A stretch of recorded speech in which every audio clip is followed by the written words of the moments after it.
Good evening.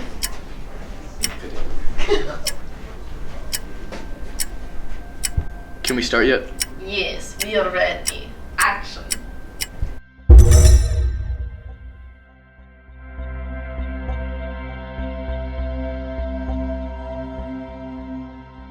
Hello there, Miss Lenaro. How are you doing? I'm doing just fine for the moment. I'm sorry for the loss of your son. So am I. It was horrific what happened that day. What actually did happen that day? My son passed from the world, of course. Yes, we know what happened to your son, but according to the people in our community, it came to our attention you knew about the death about your son according to his dreams. That's incorrect. The dream of my son, that morning I thought that trees and birds brought good fortune. But by the time I realized my mistake, it was way too late. Santiago was always dreaming about trees.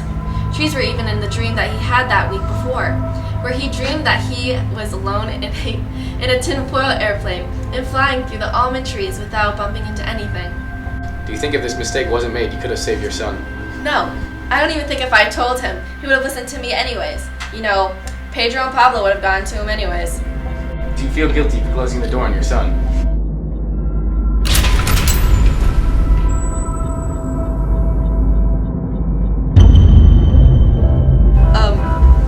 I did feel guilty at first, but really I shouldn't be blamed. Divana told me that Santiago was inside and that Pablo and Pedro were going to kill him. But I just wish I had interpreted my dream better. Would you confirm that Pedro and Pablo have killed your son?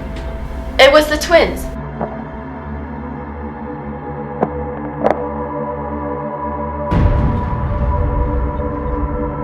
They're the ones that stabbed him to death.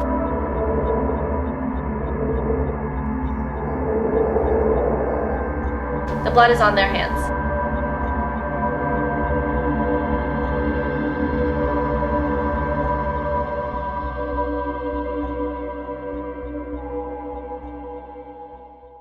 Where were you when your son was killed? Like I had said before, I was the one that closed the door. After that, I ran upstairs, thinking he was yelling at the twins from the balcony. But once I got there, I saw his body, dead and guts sprawled everywhere. A townsperson called out to him, saying, "Santiago, my son, what has happened to you?" He was still able to speak, and the last words that my son said were, "They've killed me, weaned child." I assume these times are hard for you. They are. I don't know whether to cry or be angry at myself for what I've done. We had him placed on top of one of the kitchen tables, and soon after, the dogs. They were always loyal to him, but on that day, with his guts out, they didn't love him. Tivana would not put up with it, so she tried to keep the dogs away.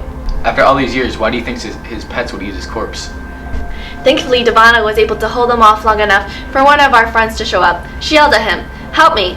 What they want is to eat his guts." After that, we managed to look them up, but they continued to bark.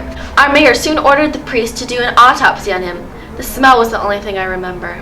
What remained of your son was the aftermath of the autopsy. Unfortunately, yes.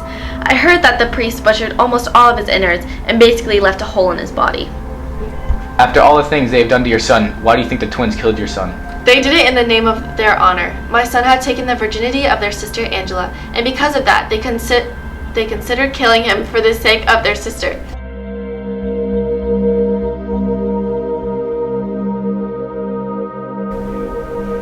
And that's exactly what they did.